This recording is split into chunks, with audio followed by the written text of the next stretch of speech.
This Friday morning on RaiderRise, we highlight the final concert of a truly historical residency. Onto the basketball court, a WNBA player is recognized yet again for her hard work and dedication to the sport. This past weekend, a memorial service honoring political activist Charlie Kirk took place in Glendale, Arizona. Closer to home, we spotlight a new healthy food system that was placed to benefit students' long-term health. After a school teacher who scores in and out of the classroom. With Club Rush kicking off this year, Gulliver students are now using a new platform to stay updated and get reminders about clubs. Good morning, Miami. I'm Alex Hanna. Today it looks like we could be seeing some thunderstorms and possibly some lightning. Stay tuned because I'll be back with your weather report later in the show.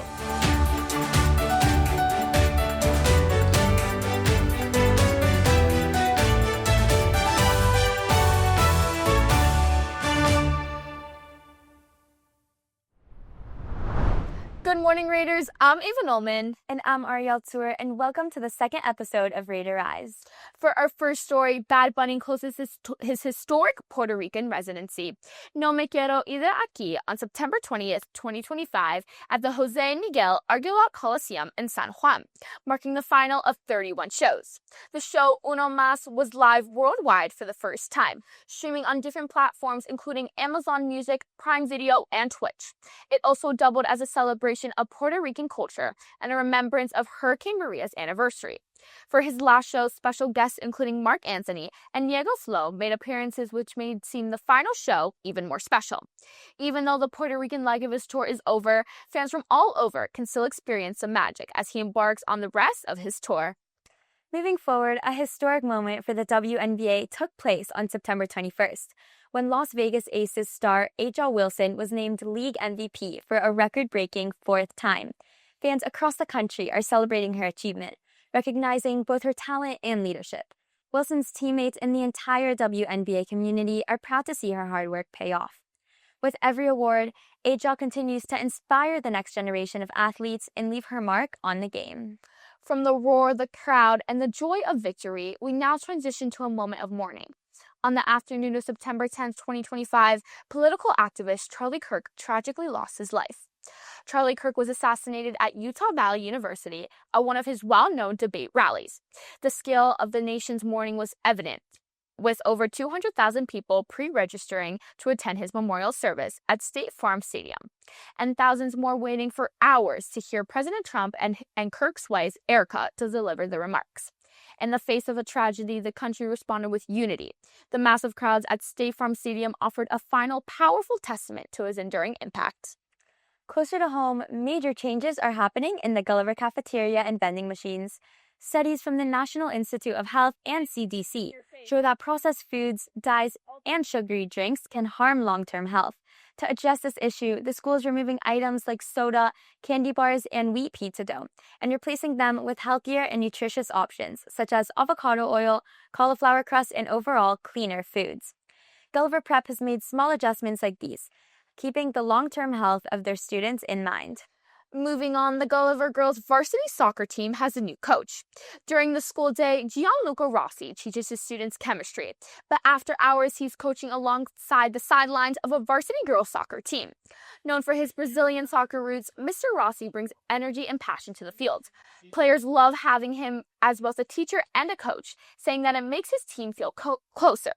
He's not just chasing victories, he's building confidence and teamwork. Rossi is inspiring his students to push beyond limits in the classroom and on the pitch. In other news, this past Wednesday, Gulliver Prep hosted Club Rush, offering over 40 clubs for students to join. From songwriting to business, Club Rush offered it all and was a huge hit among the students. Though Club Rush has been around for years, clubs decided to create a new way of communicating with their members through an online platform called Club Hub. On there, students see club offerings, track enrollment, check on upcoming events, and much more. Clubs play a vital role in connecting students here at Gulliver. With the school year still ahead of us, we're looking forward to all the new experiences and opportunities these organizations will bring.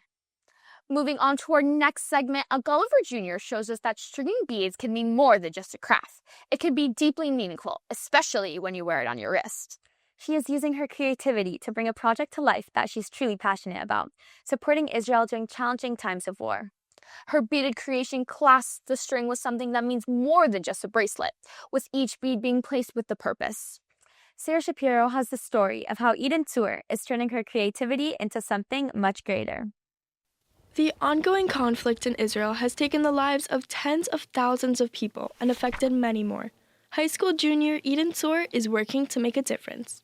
I felt bad watching it from afar and really felt like I needed to do something to help and couldn't just go on with my life while people were dying everywhere. Born out of grief but fueled by hope, Eden created Beads for Israel, a nonprofit where she hand makes each piece of jewelry and donates 100% of the profits to an organization called Brothers and Sisters for Israel. Some of them say bring them home, some of them say free them now, stand with Israel. They're all just different positive designs for people to wear, and they can look on the site and pick what message they want to convey to others. Eden's plan to take action could not have been possible without her father.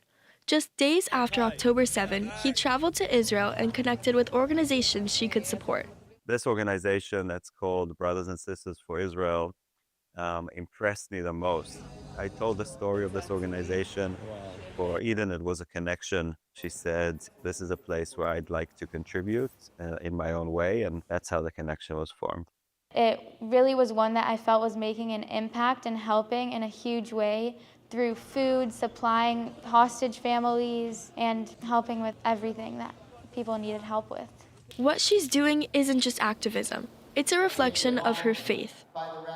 So I think one of the great things that Eden's doing is she's bringing love into the world. By doing so, you can improve the lives of other people.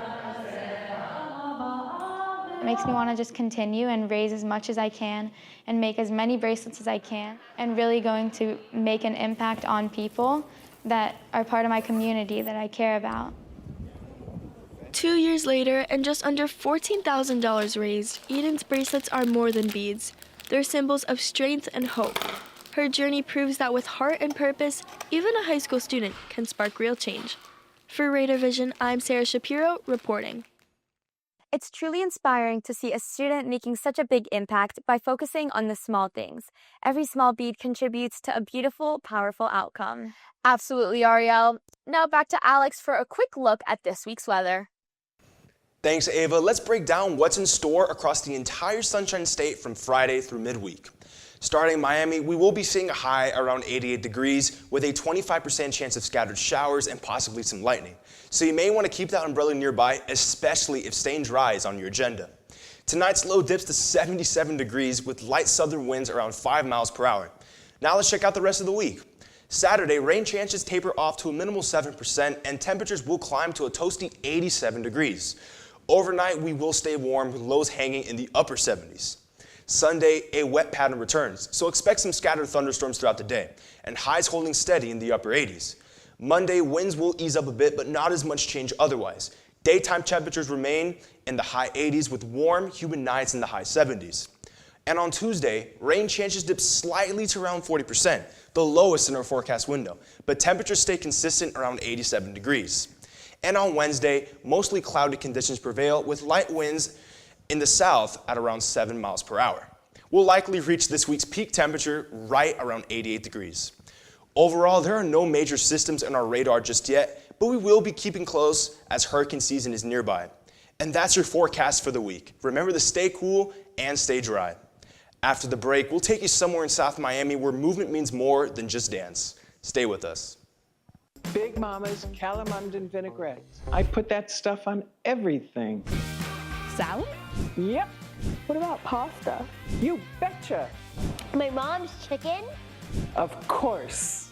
I like it with pretzels.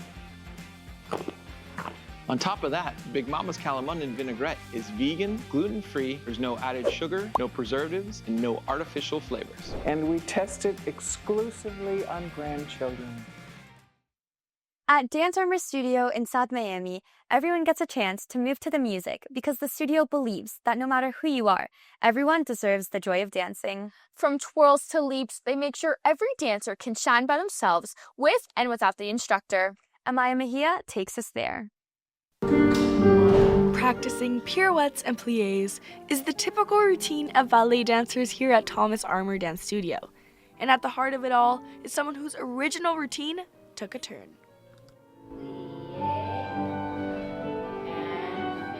I didn't mean to change career paths, but sometimes, there's a fork in the road and you decide to go down it and just investigate, and 35 years later, here I am. Today, she continues the legacy of Thomas Armour, the founder of the studio, who believed that opportunity and excellence should go hand in hand.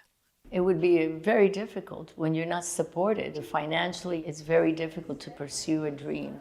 Training to be a ballet dancer can cost as much as $120,000 from childhood through high school, according to 538. For families who can't afford the full cost of dance, the studio works with them to figure out what's possible and then fill in the rest. But for Ruth, this is more than just covering tuition. I danced growing up, but I was the oldest of 8 children. Because there were so many kids in my family, I knew that I had to support myself, so instead of going into dance, I went to nursing school.